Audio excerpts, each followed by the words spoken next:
बिस्मिल्लाहिर्रहमानिर्रहीम। अस्सलाम वालेकुम। मैं हूं सलमान हैदर। दुआ है परवरदिगार से कि उसने आपको और आपके अहले खाना को अपनी हिफ्ज़ व अमान में रखा हुआ। आज 21 दिसंबर डेफिनेटली बड़ा मुस्बत रिस्पांस आया। उससे मुतालिक मैं आपको बताता हूं और इसमें कोई शक नहीं है कि पाकिस्तान तहरीक इंसाफ के स्टांस पे, स्पेशली इमरान खान साहब के स्टांस में वाज़ेह तब्दीली है मुज़ाकरात को लेकर। जहां पहले इमरान खान साहब ये कहते थे कि नहीं, हमें सिर्फ स्टैब्लिशमेंट से ही बात करनी है, जो कि मेरा भी मानना है कि असल फैसला साज वही है।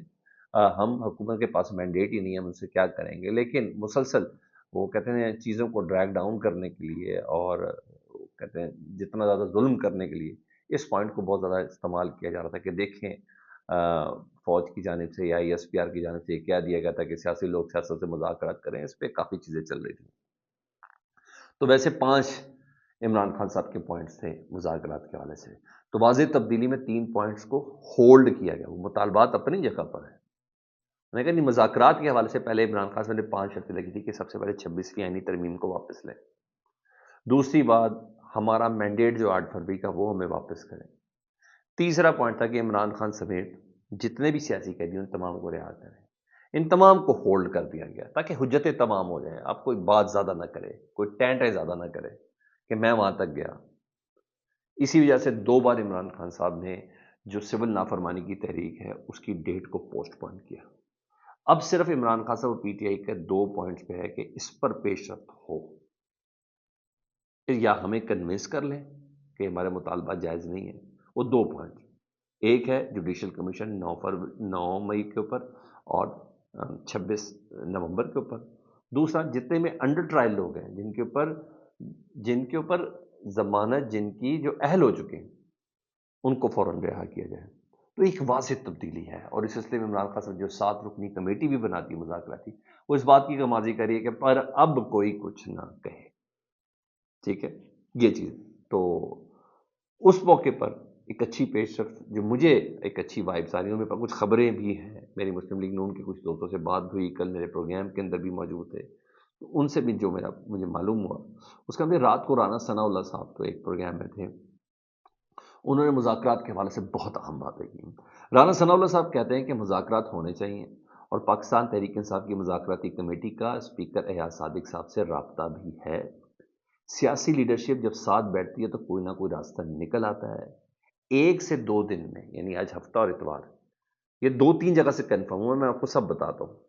उन्होंने कहा 1 से 2 दिन में हुकूमत की मुज़ाकराती टीम तश्कील पा जाएगी। पाकिस्तान तहरीक इंसाफ से स्पीकर कौमी असम्बली एयाज सादिक साहब ने पाकिस्तान तहरीक इंसाफ की मुज़ाकराती कमेटी से TORs का इंतज़ार कर रहे हैं कि टर्म्स ऑफ रेफरेंस क्या होने चाहिए जिस पे हमने बात करनी है, उसका इंतज़ार कर रहे हैं। उसके बाद हुकूमत एक मुज़ाकराती टीम 1 से 2 दिन के अंदर तश्कील दे देगी। जो मेरी खबर है, मेरी खबर के मुताबिक मुज़ाकराती टीम की जो सरबराही या एयाज सादिक साहब करेंगे या राना सनाउल्लाह साहब करेंगे, या दोनों कम से कम मेंबर ज़रूर होंगे उसके, जो मेरे पास खबर है। 190 मिलियन पाउंड केस के हवाले से राना सनाउल्लाह साहब कह रहे थे, ये बड़ा मानी खैज जुमला है। उनका कह रहा था कि मुज़ाकराती अमल को ये मुतासिर नहीं करेगा 190 मिलियन पाउंड केस का फैसला, ये मुज़ाकराती अमल को मुतासिर नहीं करेगा। इसके 2 पहलू हैं, या तो फौरी सज़ा नहीं होगी इमरान खान साहब को, या इस फैसले में रिलीफ है इमरान खान साहब के लिए। वो कहेंगे मुतासिर नहीं होगा क्योंकि भाई CBM के लिए ज़रूरी तो है ना। अब मुझे ये बताएं, इमरान खान साहब को इस 190 मिलियन पाउंड केस में जो झूठा है, 2 नंबर है, जैसा भी है, उसमें 10 साल या 14 साल कैद हो जाए तो मुज़ाकरात हो सकते हैं? बनते हैं मुज़ाकरात? नहीं ना सर, तो बात ही नहीं रह जाती। तो फिर उनका ये कहना है कि वो इस तरह का होगा, वो कहते हैं कि वो मुज़ाकरात पे असरअंदाज नहीं होगा 190 मिलियन पाउंड का केस। तो अब देखें क्या चीज़ है, वो इस मुज़ाकरात का अमल मुतासिर नहीं होगा, वो किस तरीके से कह रहे हैं। क्योंकि इसी खबर की तस्दीक वज़ीर आज़म पाकिस्तान के जो सियासी अमूर के जो मुशीर है ना, बैरिस्टर अकील मलिक साहब, वो कर रहे हैं। वो तस्दीक करके कहते हैं कि हुकूमत ने मुज़ाकराती टीम तश्कील देने का फैसला कर लिया। अब ये वज़ीर आज़म का मुशीर है सियासी अमूर, कानूनी अमूर का, उन्हें, और वो वज़ीर आज़म का मुशीर है सियासी अमूर के राना सनाउल्लाह साहब, ये कानूनी अमूर के हैं। उन्हें कहा हुकूमत ने मुज़ाकराती टीम तश्कील देने का फैसला कर लिया है। इतवार तक यानी कल तक मुज़ाकराती कमेटी तश्कील दे दी जाएगी। और यही नहीं कि इसमें नून लीग के लोग शामिल होंगे, उसमें इत्तेहादी जमातों के अरकान भी शामिल होंगे। ये कोई आम आदमी नहीं सर, ये पॉलिटिकल जो मुशीर हैं शहबाज शरीफ साहब की, ये साहब वो बातें कर रहे हैं। यहाँ ये चीज़ है। अब आऊँ ज़रा उस और खबर पर, रिचर्ड जी ग्रेनल, سر وہ تو اس نے علیحدہ سے وقت ڈالا ہوا کل کا، ڈالا ہوا پچھلے ایک ہفتے سے، مگر اس نے اچھا خاصا وقت ڈالا ہوا ہے. وہ دن میں 4 ٹویٹ کر رہا ہے سر، اور وہ ٹویٹ وہ کرتا ہے ادھر نیندیں لوگوں کی آرام ہے، اور بہت برے طریقے سے آرام ہے. اچھا، لگ ایسا رہا جیسے رچرڈ گرڈیل کا ٹویٹر اکاؤنٹ جو ہے نا وہ پی ٹی آئی کا بندہ چلا رہا ہے سر. اس طریقے سے بات ہو رہی. میں 2-3 طرح بتاتا ہوں. رات گئے والا جو تھا بہت ہی کمال تھا نا، وہ تو بہت ہی کمال تھا، جس نے پھنسانے کے لیے ان کو سڑانے کے لیے بہت زیادہ کام ہے. اچھا جی، وہ ٹویٹر کا ایسا لگ رہا ہے. اب کہا کیا کہا انہوں نے، اس کو کسی نے نا ٹیگ کیا احسن اقبال صاحب کا 2022 والا ٹویٹ جو انہوں نے ڈونلڈ ٹرمپ سے متعلق کیا تھا.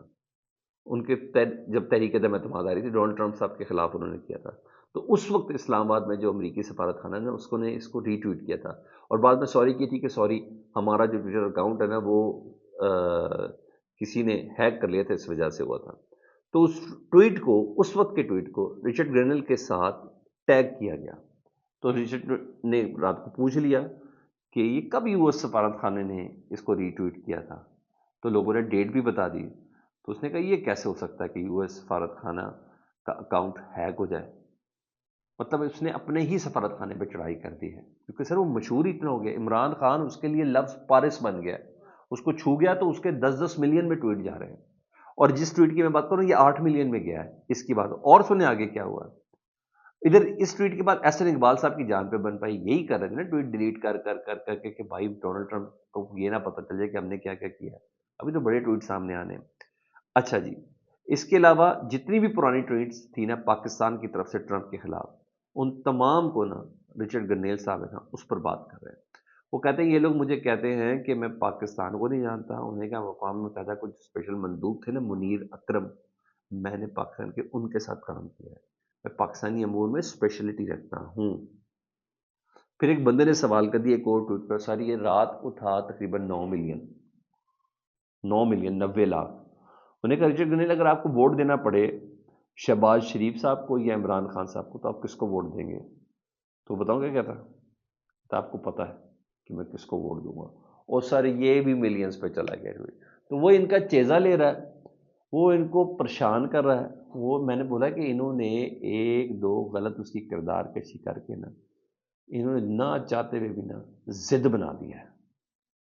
رچرڈ گرنیل کو بھی ظاہر ہے کچھ بھی ہو، جس مرضی امور کا ماہر ہو، خصوصی ایلچی تو ہے، ڈونلڈ ٹرمپ صاحب سے ملا تو کرے گا، وہ بتایا کہ سر یہ کرنا ہے. اس کو تو اتنا مشہور ہو گیا سر زندگی، میں نے بولا زندگی میں کبھی اس کو اتنی مشہوری اور عزت نہیں ملی جتنی اس کو عمران خان کا نام لکھ کے مل گئی ہے. تو وہ رات گئے تک چیزہ لیتا رہا ہے. انہوں نے کہا آپ کو پتہ میں ووٹ کس کو دوں گا، شہباز شریف کو دوں گا یا عمران خان کو دوں گا. وہ یہاں تک چل رہا ہے جی. اچھا جی، یہاں تو یہ چیز ہو گئی. ادھر صاحبزادہ حامد رضا صاحب نے ایک بڑا جملہ بولا، بڑی حقیقت پسند جملہ تھا لیکن اذیت ناک بھی تھا. صاحبزادہ حامد رضا بتاتے ہیں کہ انہوں نے کہا میری اتنی اوقات نہیں ہے کہ میں اسٹیبلشمنٹ کو چیلنج بھی کروں اور پاکستان میں رہ سکوں. میری اتنی اوقات نہیں ہے، لیکن میری اسٹیبلشمنٹ سے کوئی لڑائی نہیں ہے. تاہم نون لیگ کو نہیں چھوڑوں گا، میں ان کو کچھ نہیں چھوڑوں گا. موقع ملے گا تو اپنا انتقام لوں گا. جو ان کے دور میں ماؤں بہنوں کی عزتوں کے ساتھ ہوا ہے ان کے ساتھ بھی بڑا ظلم ہوا. انہیں کہ جو ان کی عزتیں اچھالی گئی ہیں میں ان کو چھوڑوں گا. اب یہ دیکھ لیں کہ سیاسی عداوتیں ذاتی عداوت میں بدل گئی. یہ ظلم ہوا. یہ بڑی تکلیف دے، بہت ہی تکلیف دے چیز. یہ کیا ہے. ادھر جی آج جوڈیشل کمیشن کا اجلاس ہے، 21 دسمبر ہے. ویسے تو اس کے اندر تھا کہ ججز کی تعیناتی ہونی ہے، لیکن وہ بھی رولز ڈیسائیڈ کر رہے ہیں جیسے جمال مندوخیل، تو اس کو پوسٹ پون کر لیا گیا ہے. لیکن دوسری خبر یہ ہے کہ آج آئینی بینچ کا فیصلہ ہونا ہے، کیونکہ اس آئینی بینچ کی 4 جنوری کو آخری تاریخ ہے جب اس کی تشکیل دی گئی. تو یا تو پچھلا جو بینچ ہے یہ 4 جنوری کو ہوگا، یا تو نئے اراکین اس میں شامل کیے جائیں گے. کچھ پچھلی بار تو جمال مندوخیل صاحب نے اپنے آپ کو ووٹ دیا اور جسٹس زمین الدین صاحب نے بھی ووٹ دے دیا تھا. اب دیکھتے کہ 11:30 بجے بلایا گیا ہے، ہو سکتا ہے پچھلے بینچ کی ایکسٹینشن بھی ہو جائے. اور یہ سب چیزیں تو ہیں. یہ اب تک چل رہا ہے سر، اور امید ہے کہ آج مذاکراتی ٹیم کے حوالے سے پیش رفت ہوگی. لیکن میرا ابھی بھی ماننا ہے جس وقت میں اور آپ بات کریں تو مذاکرات ہو رہے ہیں، مگر حکومت سے نہیں، حکومت کو سپورٹ کرنے والوں سے وہ چیز چل رہی ہے. لیٹس سی، دیکھیں رزلٹ کیا آتا ہے. بہرحال عمران خان صاحب نے اچھا خاصا سی بی ایم ڈیولپ کر کے دیا ہے. یہ کہتے ہیں عمران خان صاحب پہ ٹرسٹ کیسے کریں، عمران خان صاحب نے بتا دیا کہ ایسے کریں. دو شرائط ہیں اور دونوں لاجیکلی، میں دونوں کو سپورٹ کرتا ہوں. فیڈ بیک سے متعلق ضرور آگاہ کریں. اپنا بہت زیادہ خیال رکھیں. اللہم صلی علی محمد